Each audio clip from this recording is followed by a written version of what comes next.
Something I've been thinking about that is professionally relevant to what we do at SearchPilot, but that I think applies much more broadly across all kinds of walks of life, which is that the best teams want to be held accountable. They want to be responsible for things. And it even applies to the best players within those teams. You see it in sports, for example, that the best player wants the ball at crunch time. And I think this happens in SEO as well.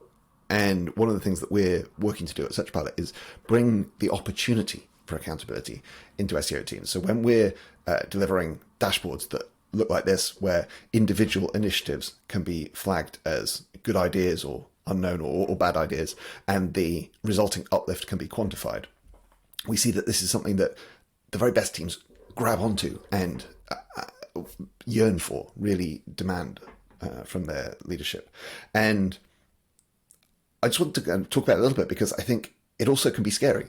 And one of the things that we see in other walks of life is it's better to set those goals, be responsible for those goals, hold yourself accountable to them, even if that means failing sometimes, than to not have them at all. I love this quote, which talks about that ultimately the one quality that all successful people have is the ability to take on responsibility.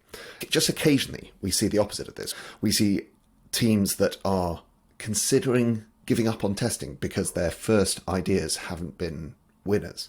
And this is just really alien to me. It's something that I find very kind of unusual because it just seems odd that the response to learning that your ideas weren't working, weren't successful as much as you hoped, would be to give up on the measurement.